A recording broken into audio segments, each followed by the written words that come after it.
parece que se entran con patada voladora a los finales. Así que no se descuiden, ya es la última fase.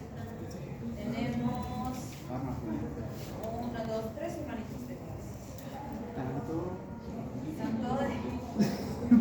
gracioso. Bien, entonces, fíjense, no se olviden que nutrición ya es para el final, ya hemos terminado. Y ahora vamos a empezar con la bioquímica del sistema inmune. ¿Sí? ¿Qué nos interesa aprender en la bioquímica del sistema inmune? Pues recordar algunos conceptos básicos que ustedes ya han visto en otras materias para entender la importancia y la función que cumple el sistema inmune en los procesos de salud y enfermedad. ¿Sí? Entonces, sabemos que el sistema inmune es un actor muy importante en la respuesta frente a varios tipos de enfermedades, ¿no? Y vamos a ir analizando ahí también varios elementos importantes. Entonces sabemos que desde que nacemos tenemos un sistema inmune innato, y ese sistema inmune innato es no adaptativo y nos da una defensa inespecífica frente a infecciones. Pero también tenemos el sistema inmune adaptativo, que es el que se va a ir formando, se va a ir fortaleciendo, y a medida que vayamos creciendo y vayamos entrando en contacto con distintos tipos de agentes extraños, alérgenos y demás, se va a ir modificando y nos va a ir protegiendo de varios elementos, ¿sí? De hecho, desde el momento en que estamos en el vientre materno, ya estamos en contacto con sustancias químicas que son peligrosas, que pueden representar algún tipo de riesgo de que tengamos alguna reacción importante en el paciente, ¿sí? Entonces, fíjense, cuando hablamos del sistema inmune innato,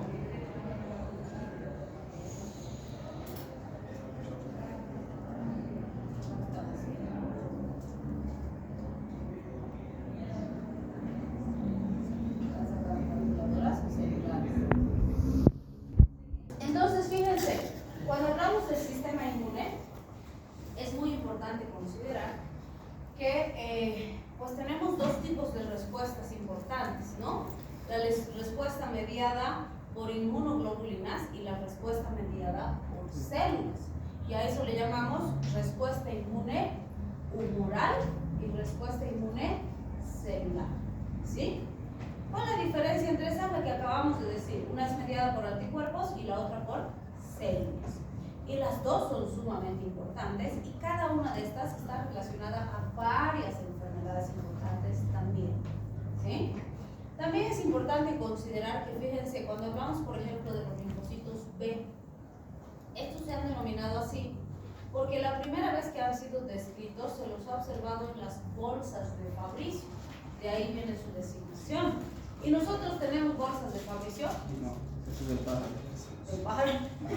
Sí, está en el buche de las aves. Oh, eso. Pero así lo de... Entonces, nosotros no tenemos bolsa de Fabricio. Así que después ya se vio pues, que nosotros pues, lo sintetizamos en la médula ósea y ya, pero ya tenían el nombre, ¿no? Y los linfocitos T que originan en el timo, y ahí es que los van a observar. Entonces, vean, estos datos son importantes porque en lo que nos vamos a enfocar ahora es en las inmunoglobulinas, ¿sí?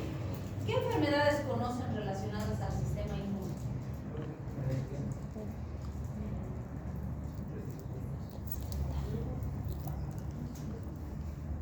Ya, el lupus, por ejemplo, es una enfermedad autoinmune, ¿sí?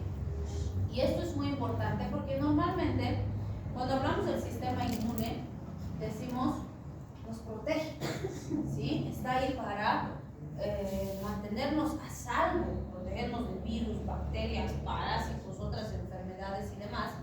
Pero si hablamos de lupus, ¿quién causa el lupus? El sistema inmune, ¿sí? Porque el sistema inmune está atacando nuestro riñón, está atacando nuestra piel, está atacando nuestro sistema nervioso, o sea, es el sistema inmune quien nos ataca, ¿sí? Entonces, ¿qué tendría que haber pasado? Porque si estoy diciendo que el sistema inmune me protege, entonces ¿por qué me produce lupus?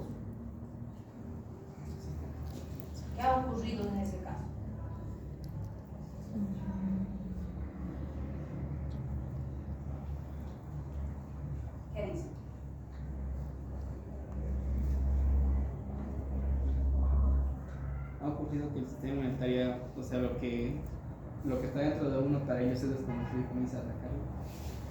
Y cosa que no debería pasar. ¿Pasa algo que no debía pasar? Sí. Pero el problema es que lo propio lo identifica como extraño. Sí. Vale decir, el sistema inmune se equivoca. Porque eso no debería pasar.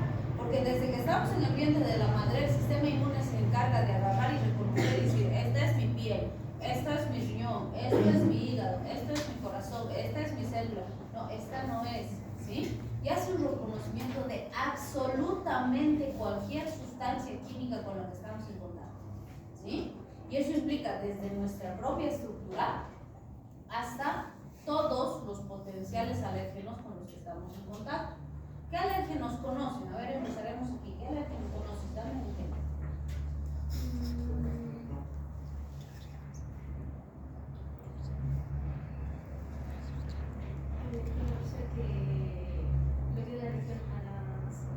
Una sustancia química que puede producir una reacción en tu cuerpo. No, las citoquinas son parte de la respuesta inmune, que van a reaccionar a un alérgeno, pero no son el alérgeno. Un factor que da A ver, ya puede ser el maní, muy bien. ¿Otro? El polvo, muy bien. ¿Otro? Los camarones, muy bien. ¿Otro? Huevo. ¿Otro? Medicamentos. Y dentro de los medicamentos pueden mencionar que los aires, que el diclofenaco, que el metilmazol, que la amoxicilina, que el metronidazol. Pueden mencionar todos los fármacos que existen como alérgenos, ¿sí? ¿Qué más? Metales. ¿Y ahí cuáles se te ocurren? Cobre puede ser, aluminio puede ser, hierro puede ser, ¿sí? ¿Qué más? ¿Cómo? Muy bien, plantas, ¿no? Que pueden ser algunas que consumimos o algunas que están en la ornamentación en las casas, puede ser, ¿sí? ¿Qué más? picaduras de insectos. Muy bien, el veneno, venenos, toxinas, ¿no es cierto? Venenos de animales ponzoñosos, pueden ser toxinas producidas por otros microorganismos, ¿sí? Claro que se dan cuenta, absolutamente todo con lo que estamos en contacto se puede constituir en una alergia, ¿sí? Pero ¿reaccionamos a todo? No, algunos no reaccionan a nada. Su sistema inmune reconoce, guarda la información, pero no genera una reacción, ¿sí? Y algunos reaccionan a todo. Estamos aquí, pucha, hay un poquito de polvo y ya está. Y se les cierra la garganta. Sí, puede ser, ¿sí? Hay personas que tienen alergia a 15 cosas, a 20 cosas. En las pruebas que hacen los alergólogos salen a qué exactamente, ¿sí? Entonces, hay personas que tienen más reacción y otras menos reacción. ¿Todas las personas tienen lupus? No. Esas personas que tienen lupus, su sistema inmune ha reaccionado inapropiadamente, pero no pasa en todos, ¿sí? Entonces, lo mismo. La persona que tiene alergia al polen, su sistema inmune ha generado una reacción más intensa a ese polen, pero no todos tienen alergia al polen. ¿Se dan cuenta? Entonces, ¿puede pasar en cualquier momento de la vida? Sí. Puede ser que tú estás desde, no sé, desde tus 12 años usando el mismo desodorante todos los días exactamente igual y demás, y ahora que tienes 50 años, ¡pum!, desarrollas hipersensibilidad a tu desodorante, que lo has usado 40 años casi. ¿Sí? ¿Puede pasar? Sí. Podemos desarrollar hipersensibilidad absolutamente a cualquier sustancia con la que estemos en contacto. Y mientras más contacto tengamos, mayor el riesgo. ¿Sí? Entonces, vean, es importante entender eso y cómo va a ir reaccionando nuestro organismo ante distintas sustancias. Bien, fíjense, ahí tenemos una inmunoglobulina. Esa es la estructura que nos interesa analizar en este capítulo. Esa es la estructura básica de una inmunoglobulina. Si se dan cuenta, parece una Y, ¿no? Entonces, fíjense, tiene sus bracitos y tiene su bolita. Entonces, resulta que para describir esta estructura química de la inmunoglobulina, que es en lo que nos vamos a enfocar, decimos tiene cadenas ligeras y cadenas pesadas. Las cadenas ligeras se abrevian como cadenas L y las cadenas pesadas como cadenas H. En realidad ambas siglas vienen del inglés, ¿no? De heavy y light. Entonces, ¿cuáles serían mis cadenas pesadas en este dibujito que estoy viendo aquí? Estas, las que están hacia el centro, ¿sí? Y las ligeras serían las tintas que están hacia la periferia. ¿Por qué una es pesada y otra es ligera? Por el tamaño, pues. La pesada es más grande y la ligera es más pequeña, ¿sí?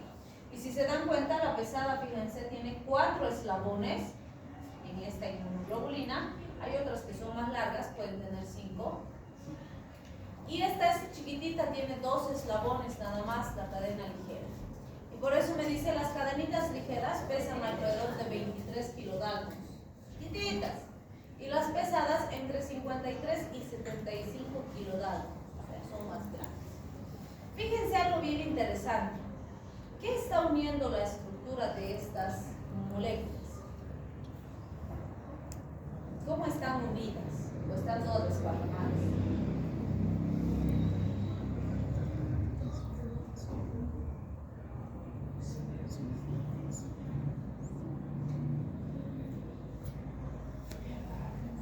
Miren, pues vieron.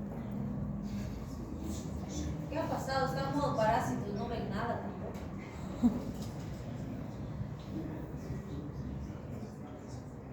Fuentes disulfuro. No se ve.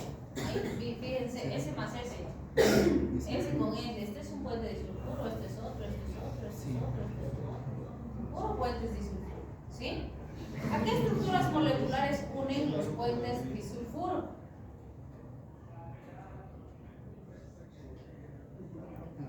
Se están preocupando, che. Una de las cadenas pesadas con las cadenas ligeras. Pero, ¿por qué estructuras moleculares estarán formadas? ¿Quién dice que quiere? ¿Qué dice? No para molestarles, así siempre soy chinchón. Hechos, pues. ¿Qué dice? A los aminoácidos, pues, son uniones estructurales entre proteínas. ¿Y las inmunoglobulinas tienen base proteica? Claro. Recuerden que son inmunoglobulinas. Son proteínas globulares. ¿Sí? Y por eso es que cuando tengo un paciente desnutrido, voy a tener déficit de la función del sistema inmune. Claro que va a estar afectado su sistema inmune. ¿Sí? Entonces vean cuán importante es eso. Porque si no hay proteínas, no va a haber buena respuesta inmune. El paciente va a tener deficiencia de esto y puede estar, como decíamos en algún momento, incluso con sepsis, ese paciente desnutrido que hemos visto ahorita, y no tener ni fiebre. No porque esté sano, sino porque su sistema inmune no está funcionando. ¿Sí? Bien. Entonces, fíjense, los puentes disulfuro están uniendo los eslabones entre los elementos estructurales de la cadena ligera, entre ellos, entre los eslabones estructurales de la cadena pesada, entre ellos, pero también está sirviendo de fijación entre la cadena pesada y la cadena ligera. Y además están sirviendo de fijación entre las cadenas pesadas. ¿Sí? Entonces son súper importantes. Ahora, van a ver que normalmente hablamos de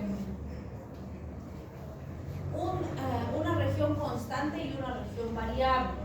Estas manitos que vemos aquí al extremo superior son los sitios donde se van a unir los antígenos. Y justamente tienen esa estructura así como manitos porque van a agarrar el antígeno específico. ¿Sí? Y para absolutamente cada uno de los antígenos con los que vamos a estar en contacto desde que nacemos hasta que nos vamos a morir, se va a producir un nuevo o una nueva inmunoglobulina.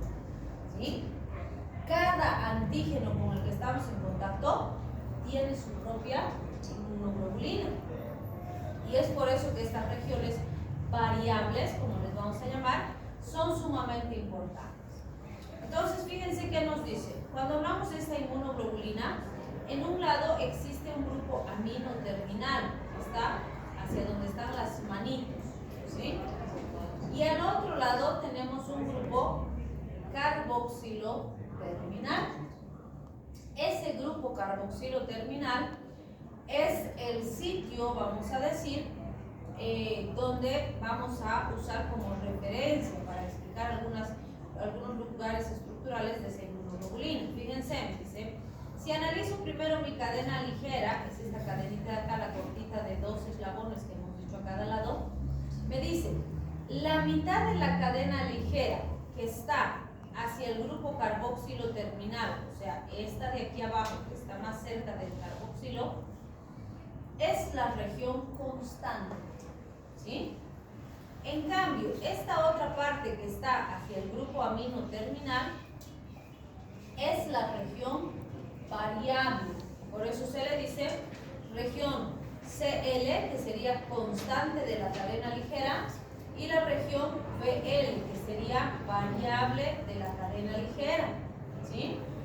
Entonces, me dice la mitad que está hacia el grupo carboxilo es constante y la mitad que está hacia el grupo amino es variable, ¿vale? Es decir, esta va a permanecer y esta va a cambiar para cada antígeno diferente o para cada sustancia química diferente con la que tendremos en contacto, ¿sí? Ahora, cuando hablamos de las cadenas pesadas, pasa lo mismo. Fíjense, me dice aquí esta su estructura es más grande, pero igual, el cuarto que está hacia el amino terminal es la región variable. Aquí está, fíjense, este cuartito. Esta moleculita que está hacia el grupo amino terminal es la región variable. En cambio, este segmento más grande y que está hacia el grupo carboxilo terminal, que en este caso tiene 3 eslabones, por eso me dice 3/4, son la región constante, ¿sí? Entonces, me dice, en este caso igual, se complementan las regiones variables de la cadena ligera y la cadena pesada, porque ambas van a cambiar para cada antígeno con el que estemos en contacto, ¿sí? Bien, este grafiquito nos resume todo esto que hemos visto. Entonces, fíjense, solo se nota un poquito mejor la estructura. Y me dice, ahí está la Y que tengo. Ahí tengo las cadenas pesadas que están hacia la parte interna, que son más grandes. Las cadenitas ligeras que son más chiquitas. Ambas con sus regiones constantes, que son las que están hacia el grupo carboxilo terminal. Y las regiones variables que están hacia el grupo amino terminal. Ahí tengo igual los puentes disulfuro que le están dando consolidación o solidez a la estructura, tanto al fijar cadenas ligeras entre ellas, cadenas pesadas entre ellas, cadenas ligeras con cadenas pesadas y cadenas pesadas con las otras cadenas pesadas. Entonces el puente disulfuro es fundamental para estas estructuras, ¿sí? Además nos muestra aquí, nos dice, tenemos regiones FAB y regiones FC. ¿Por qué nos interesa recordar estas regiones FAB y FC? Porque cuando hablemos, por ejemplo, de algunas patologías en particular, nos va a decir la literatura, este virus se fija en la región FAB de la IgE o en la región FC de tal inmunoglobulina. Entonces, de esas estructuras estamos hablando, ¿sí? Muy bien. Este gráfico nos muestra los tipos de inmunoglobulinas, que si se dan cuenta, la estructura básica es la que acabamos de describir, esa Y, ¿sí? Y nos dice, si es IgM, fíjense, se ponen así de 5 unidades y hacen paquetes o grupos conglomerados de inmunoglobulinas que van a responder rápidamente en situaciones agudas, ¿sí? Las IgDs son muy parecidas a las IgGs, que son las que hemos estudiado ahora. Las IgEs también son parecidas, solo que su posición, si quieren, varía de forma importante. Las IgAs suelen estar de 2 en 2, ¿vale? Es decir, trabajan de a pares, ¿sí? Entonces, lo único que varía es la forma, si quieren, o la disposición en la que están puestas las Y, pero todas tienen Y en su estructura, ¿sí? O bueno, para decir su estructura, pero tampoco se llama Y. Bien, aquí vamos a hablar de los tipos de cadenas ligeras y de cadenas pesadas. Si vemos las cadenas ligeras, tenemos cadenas kappa y lambda, es decir, en esta estructura que vemos aquí abajo, fíjense, tenemos cadenitas que están estructuradas por varios componentes y son largas cadenitas. Entonces nos dice, tienen diferencias estructurales en las regiones de las cadenas ligeras, en las regiones, constantes de las cadenas ligeras, y en las variables, pues va a variar para cada antígeno específico. Y nos dice, las cadenas ligeras en general están compuestas por subunidades kappa y lambda, pero no puede haber kappa, lambda, así intercalados, no, o están usando puras subunidades kappa o puras subunidades lambda, ¿sí? Las cadenas pesadas, como son más grandes, tienen 5 subtipos de unidades, tienen lambda, alfa, delta, mu y epsilon, ¿sí? Y siempre les digo, estas siglas son importantes porque la inicial nos va a ayudar a saber de qué tipo de inmunoglobulina estamos hablando. Aquí me voy a adelantar un poquito. Fíjense, las alfa están estructurando las IgAs, las delta, las IgDs, las epsilon, las IgEs, las gamma, las IgGs y las mu, las IgMs. Entonces, se dan cuenta, la inicial me dice el tipo de inmunoglobulina que va a estructurar, ¿sí? Bien, volviendo entonces acá, fíjense, nuestras cadenas pesadas tienen las 5 subunidades. Algo importante es que cada cadena mu y epsilon tienen 4 dominios, vale decir, son un poquito más largas que la clásica que hemos visto, que tenía 3 dominios nada más, ¿sí?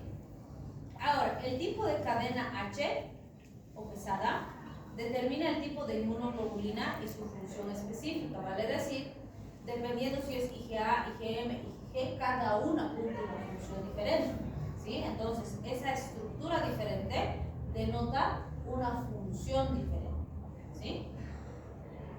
Bien, si hablamos de las regiones variables de estas inmunoglobulinas, vamos a ver que tienen 2 dominios, ¿sí?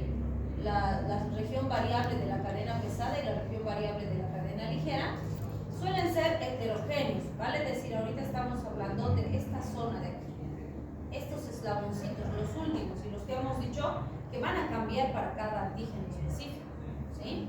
Pero además nos dice, dentro de su estructura química, de estas moléculas que son tan variables y cambian tanto, también tenemos regiones que son invariables, o sea que permanecen siempre similares, y regiones que son hipervariables, que van a cambiar con mucha frecuencia, ¿sí?